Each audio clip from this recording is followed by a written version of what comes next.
Inspire classes के online channel पर आपका पुनः स्वागत है। जैसा कि कल हमने पढ़ा था कि आयनिक सूत्र किस प्रकार से बनाए जाते हैं। आपने पढ़ा था कि किसी भी आयनिक सूत्र के निर्माण करते समय सर्वप्रथम क्या किया जाता है, धनायन का नाम लिखा जाता है और उसके बाद ऋणायन लिखा जाता है। धनायन और ऋणायन किसे कहते हैं? धनायन प्लस ऋणायन माइनस, पहले प्लस आता है फिर माइनस आता है और आपका आयनिक सूत्र का निर्माण होता है। आज हम कुछ आयनिक सूत्र बना रहे हैं, उनके कुछ उदाहरण देखते हैं। उदाहरण नंबर फर्स्ट,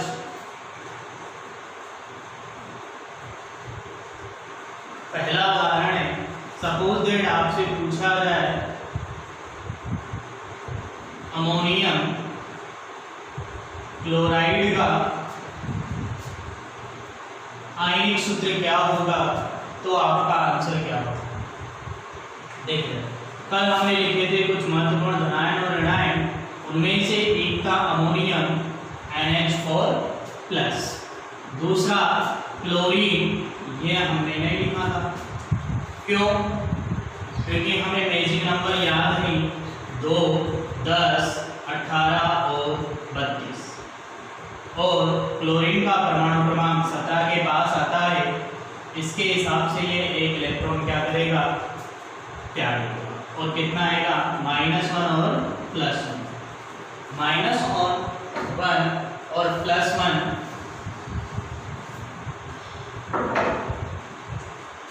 फिर वही फॉर्मूला, इसका पे माथा और इसका पे, इसका माथा और इसका पे, दोनों की साइड 1 आएगा और 1 से 1 कैंसिल होकर क्या बच जाएगा, NH4Cl, जो किसका सूत्र है, अमोनियम क्लोराइड का।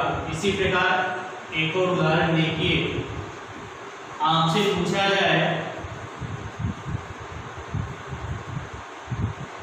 पोटेशियम डाइक्रोमेट का सूत्र लिखिए। पोटेशियम का प्रतीक के डाइक्रोमेट का लिखा था Cr2O7-2, के ऊपर +1, क्यों? क्योंकि मैजिक नंबर से 2, 10, 18, 32 और इसका एटॉमिक नंबर होता है 19। किसके अप्रोक्स आ रहा है, 18 की क्या आएगा, +1, एक ज़्यादा है तो क्या आएगा, +1, 2 ज़्यादा है तो क्या आएगा, +1। अब ये 1 कहाँ जाएगा, इसके पैरों पे, और ये 2 कहाँ आएगा, इसके पैरों पे। के नीचे कितना, 2, और Cr2O7 के नीचे कितना, 1, और 1 को कभी लिखा नहीं जाता है। एक अब देखिए, आपसे पूछा जाए उदाहरण नंबर 3, कैल्शियम हाइड्रोक्साइड का सूत्र लिखिए। कैल्शियम हाइड्रोक्साइड का सूत्र आपसे पूछा जाए तो क्या लिखा, calcium Ca hydroxide OH-। Calcium के ऊपर +2, क्योंकि किसके पास आ रहा है, परमाणु क्रमांक 20 और 18, 2 ज़्यादा है तो +2, और CaOH का होल ट्वाइस। ट्रिक वही है कि इसका माथा, इसका पैर, इसका माथा, इसका पैर, ट्रांसफर करते टाइम आपको यही ध्यान रखना है। एक ये आपके कुछ उदाहरण थे, इसी प्रकार आप अनेक उदाहरण बना सकते हैं। अब आज का हमारा टॉपिक है क्लास 10th का चैप्टर नंबर 5, जिसका नाम है दैनिक जीवन में रसायन। और जो ये फॉर्मूले हमने बनाने सीखे हैं उसी में हमारे काम। देखिए चैप्टर नंबर 5, दैनिक जीवन में रसायन, और इसका सबसे पहला जो हेडिंग आता है वो आता है अम्ल, क्षार और लवण।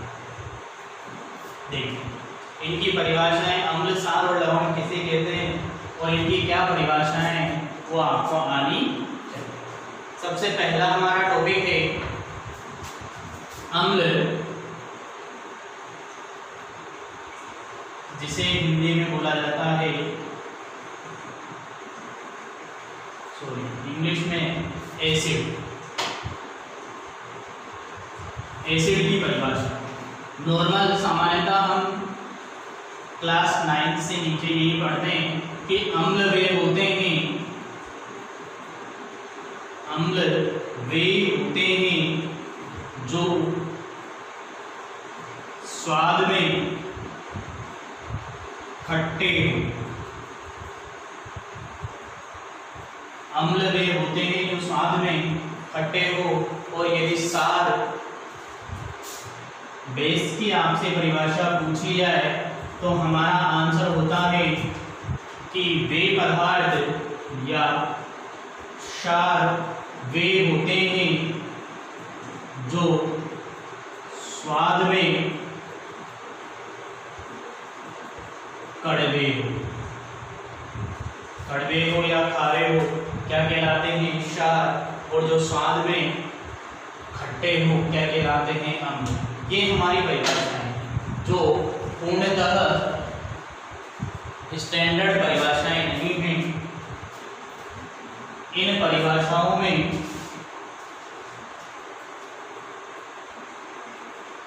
सिर्फ और सिर्फ अम्ल और क्षार के गुण बताए गए हैं। क्या बताए गए हैं? अम्ल और क्षार के गुण बताए गए हैं। इनकी ओरिजिनल परिभाषा क्या होती है कि वे पदार्थ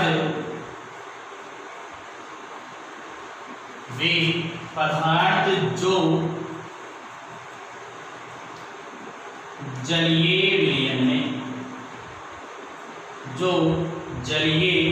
विलयन में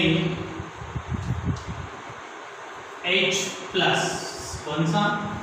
H plus hydrogen, H plus ion देते हैं या त्यागते हैं, अम्ल कहलाते हैं। क्या कहलाते हैं? अम्ल कहलाते हैं। और इधर क्षार की परिभाषा क्या आती है कि वे पदार्थ जो जलीय विलयन में OH माइनस आयन देते हैं। वे पदार्थ जो जलीय विलयन में OH माइनस आयन देते हैं, क्षार कहलाते हैं। क्या कहलाते हैं? क्षार कहलाते हैं। अर्थात आपकी परिभाषाएं क्या होगी कि वे पदार्थ जो H प्लस देंगे वो तो क्या है? अम्ल। और वे पदार्थ जो OH माइनस देंगे वो क्या कहलाएंगे? क्षार। ठीक। जैसे उदाहरण यदि आपसे पूछा जाए तो HCl। HCl में क्या है? आगे H और आगे वाला क्या होता है? प्लस। जैसे ही आप इसे जल में डालोगे ये H प्लस देगा। H2SO4 ये भी क्या है? H। H2CO3 आदि। और यदि आपसे क्षार के उदाहरण पूछे जाएं तो MgOH का होल ट्वाइस। ये सारे फॉर्मूले हमने बनाना सीखे। मैग्नीशियम +2 का आएगा या -1 का आएगा यहाँ। कैल्शियम हाइड्रोक्साइड अभी भी बनाना सीखा था। तो आपको ध्यान क्या करना है कि यदि आगे H प्लस आ रहा है तो वो क्या होगा? अम्ल। और यदि पीछे OH माइनस आ रहा है तो वो क्या होगा? क्षार। आपसे पूछा जाए निम्न में से अम्ल और क्षार छांटिए तो सबसे अच्छी ट्रिक यही है कि जिसमें आगे H वो क्या है? अम्ल। और जिसमें OH वो क्या है? क्षार। ये इनकी नॉर्मल परिभाषाएं थी।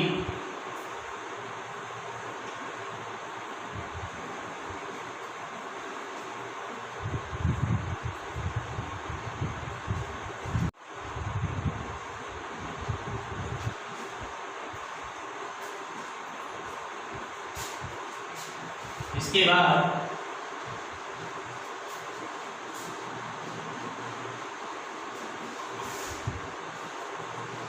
एक और परिभाषा होती है अम्ल व क्षार की, जिसे आपको एक ट्रिक के माध्यम से याद करना है। क्या ट्रिक है कि एक शादी में आप गए हो और उस शादी में दूल्हे का नाम है अनिल और दुल्हन का नाम है अनिल वैट्स, किसके साथ हो रही है? शालिनी के साथ। दुल्हन का नाम क्या है?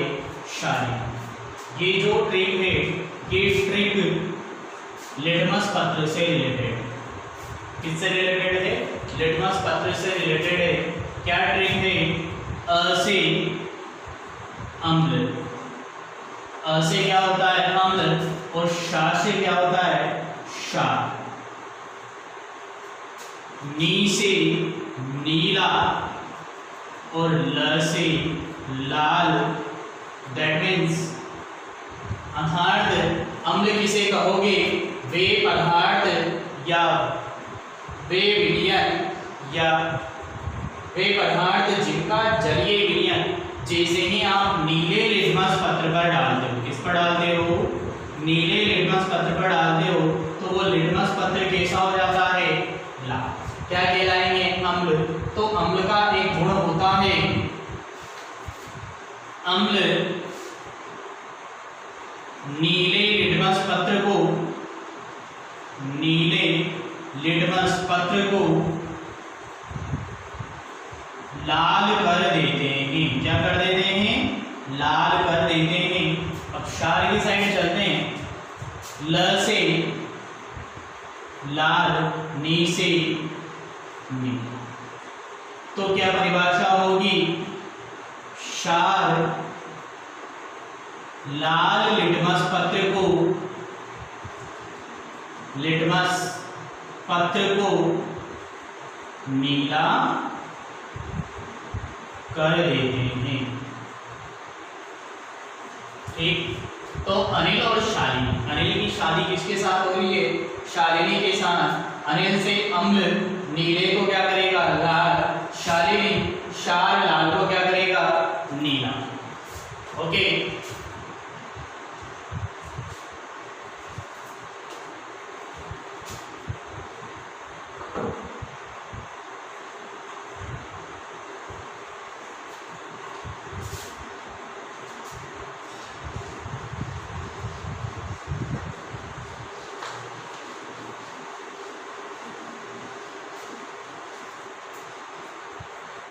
हमारी अगली परिभाषा आएगी लवण। 3 टॉपिक थे, अम्ल, क्षार और लवण।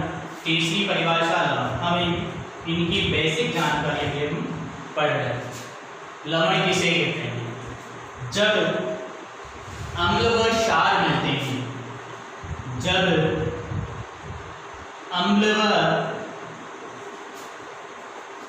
क्षार की अभिक्रिया होती है। क्या होती है?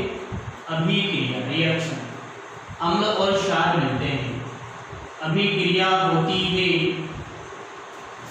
अम्ल व क्षार की अभिक्रिया होती है, तो प्राप्त पदार्थ, जो आपको नया पदार्थ मिलेगा, क्या कहलाता है? लवण कहलाता है। लवण कहलाता है, जिसे क्या कहते हैं? साल्ट भी कहा जाता है। आपने क्या किया? अम्ल और क्षार को मिलाया। जैसे ही आप अम्ल और क्षार को मिलाओगे तो क्या होगा? लवण का निर्माण होता है, और सह उत्पाद के रूप में। और सह उत्पाद, सह उत्पाद का मतलब है लवण के साथ साथ सह उत्पाद के रूप में किसका? जल का, जल का भी निर्माण होता है, निर्माण होता है। और एक आवश्यक बात क्या है कि इस अभिक्रिया को, इस अभिक्रिया को उदासीनीकरण, न्यूट्रलाइजेशन अभिक्रिया कहते हैं।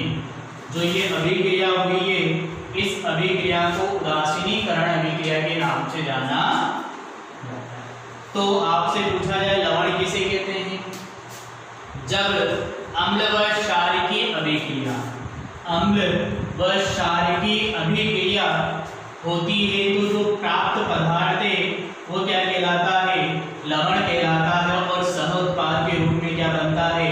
जल बनता है। और इस अभिक्रिया को उदासीनीकरण अभिक्रिया के नाम से जाना जाता है। अब उदाहरण इसका प्रस्तुत करते हैं, देखिए उदाहरण आप मर्जी पड़े उतने लिखो।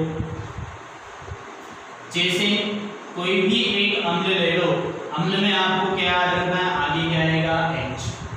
HCl हमने ले लिया। कोई भी एक क्षार ले लो, क्षार में क्या आता है? OH, आगे सोडियम लगा लो। HCl प्लस NaOH बनेगा क्या? जो बनेगा वही क्या कहलाएगा? लवण कहलाएगा। देखिए यहाँ से यदि हम इन्हें तोड़ें तो ये प्लस और माइनस में टूटे। यहाँ से यदि इन्हें तोड़ा जाए तो Na प्लस और OH माइनस में टूटे। अब बनाने की कैसे याद रखना है कि प्लस वाला किसके पास जाएगा? माइनस वाले के पास। और माइनस वाला किसके पास जाएगा? प्लस वाले के पास। और आपको क्या याद रखना है कि पहले कौन लिखा जाता है? धन आयन। तो पहले क्या आएगा? Na प्लस, फिर क्या आएगा? Cl minus. वैसे के वैसे यहाँ क्या बनेगा? H प्लस और OH माइनस। क्या याद रखना है? दोनों को तोड़ने के बाद आपको क्या ध्यान रखना है कि H प्लस और Cl माइनस, Na प्लस और OH माइनस। प्लस वाला किसके पास जाएगा?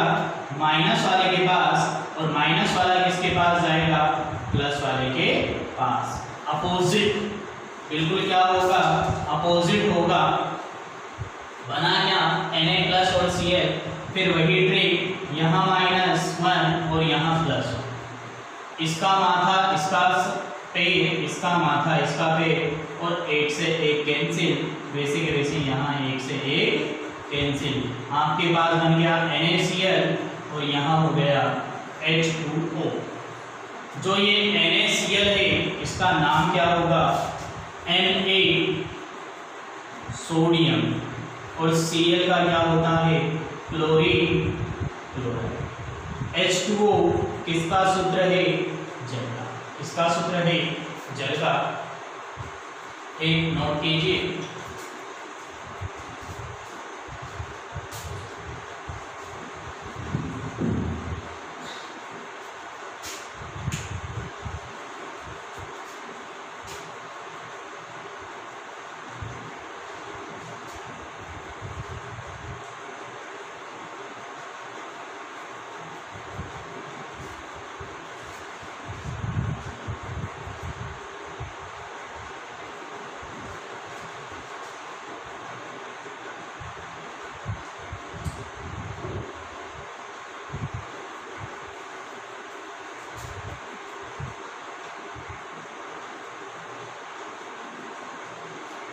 देखिए इसके बाद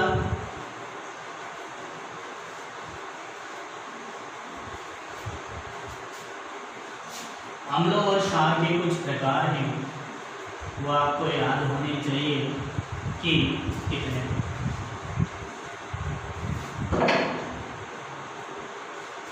पहले यदि मैं लिखूं अम्ल के प्रकार, अभी अपनी परिभाषा लिखी थी कि अम्ल किसे कहते हैं? H+ आयन में। तो जलीय विलयन में, किसमें? जलीय विलयन में H+ आयनों की सांद्रता, सांद्रता का मतलब संख्या कि वो कितने आयनित हुए हैं, सांद्रता के आधार पर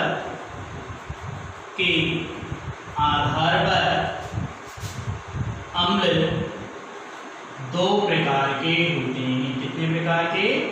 दो प्रकार के होते हैं। कौन कौन से? यदि H+ आयन कम है तो उसे कहा जाता है दुर्बल अम्ल। क्या कहा जाता है? दुर्बल। और यदि H प्लस आयनों की सांद्रता अधिक है तो उसे कहा जाता है प्रबल अम्ल। क्या कहा जाता है? प्रबल। अब दुर्बल अम्ल किसे कहोगे? वे अम्ल जिनके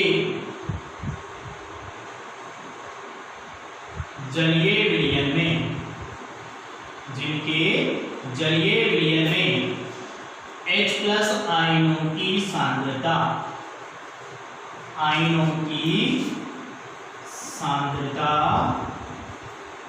कम होती है। आयनों की सांद्रता कम होती है। दुर्बल अम्ल कहलाते हैं। क्या कहलाते हैं? दुर्बल अम्ल कहलाते हैं। उदाहरण देखिए, पहला H2CO3 जिसका नाम क्या है? कार्बोनिक अम्ल।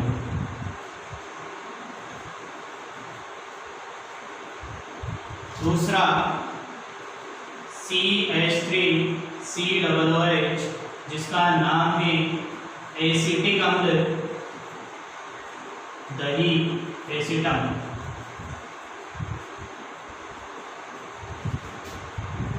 एसिटिक अम्ल, प्रबल अम्ल किसे कहोगे? वे अम्ल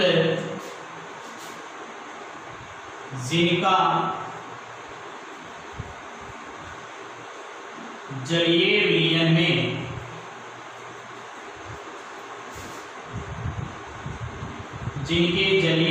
में H प्लस आयनों की सांद्रता अधिक होती है। क्या होती है? अधिक होती है। प्रबल अम्ल कहलाते हैं। जैसे पहला उदाहरण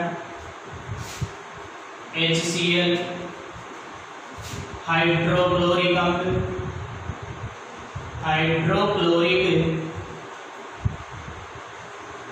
अम्ल, दूसरा H2SO4 अम्लों का राजा सल्फ्यूरिक अम्ल।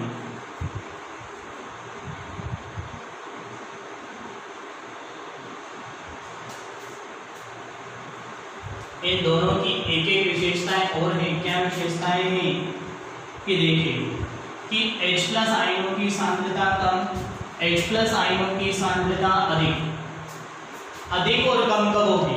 मैंने एक पात्र लिया, उस पात्र में मैंने अम्ल डाल दिया।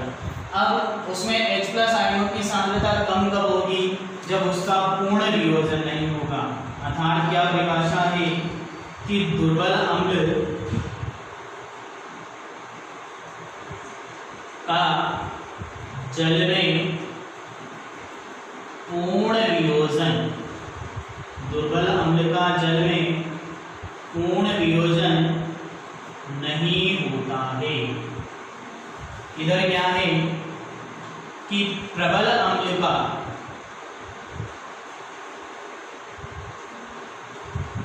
जल में पूर्ण वियोजन होता है। यदि जल में पूर्ण वियोजन हो रहा है तो क्या होगा? प्रबल अम्ल। और यदि जल में पूर्ण वियोजन नहीं हो रहा तो वो क्या होगा? दुर्बल। नोट कीजिए।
अम्ल के बाद अगला टॉपिक है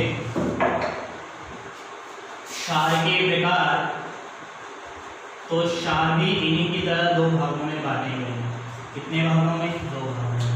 क्या लिखोगे कि जलीय विलयन में वियोजन के आधार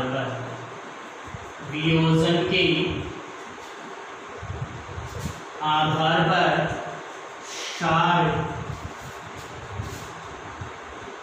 दो प्रकार के होते हैं। कितने प्रकार के होते हैं? दो प्रकार के होते हैं। वही पहले की तरह, एक दुर्बल क्षार, दूसरा प्रबल क्षार। अब यदि आपसे पूछा जाए दुर्बल क्षार किसे कहोगे? वे क्षार जिनका जल में पूर्ण वियोजन हो गया नहीं, जल में पूर्ण वियोजन नहीं होता है। वे क्षार जिनका जल में पूर्ण वियोजन नहीं होता है, अर्थात अब किसकी सांद्रता कम हो जाएगी? OH माइनस, क्योंकि क्षार किसे कहते हैं? OH minus. अर्थात OH माइनस आयनों की सांद्रता कम होती है, दुर्बल क्षार कहलाते हैं। प्रबल क्षार की क्या परिभाषा होगी? वे क्षार जिनका जल में पूर्ण रूप से वियोजन हो जाता है, क्या कहलाते हैं? अर्थात OH माइनस आयनों की सांद्रता अधिक होती है, प्रबल क्षार कहलाते हैं। उदाहरण की बात की जाए तो दुर्बल क्षार का उदाहरण है MgOH का होल ट्वाइस, जिसे मिल्क ऑफ मैग्नीशिया के नाम से जाना जाता है। और इसका साइंटिफिक नाम क्या होगा? Mg मैग्नीशियम और OH हाइड्रोक्साइड। यदि इधर उदाहरण की बात की जाए तो सबसे प्रबल क्षार है सोडियम हाइड्रोक्साइड। सोडियम हाइड्रोक्साइड, उसके अलावा KOH, पोटेशियम हाइड्रोक्साइड,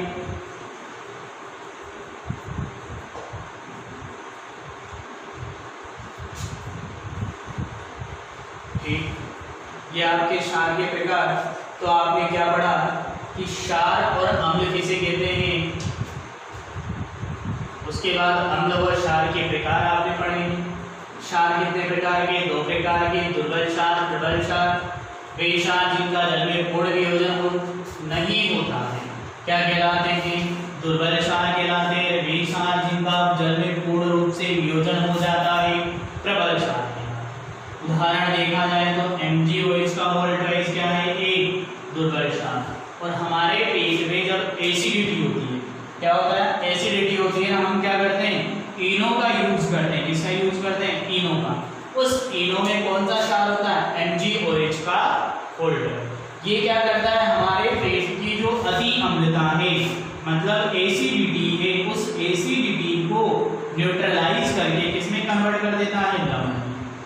क्योंकि हमने पढ़ा था कि अम्ल, एसिडिटी मतलब अम्ल, और ये क्या है क्षार, अम्ल और क्षार मिलकर क्या बनेंगे लवण, और आपके पेट की एसिडिटी क्या हो जाती है खत्म हो जाती है।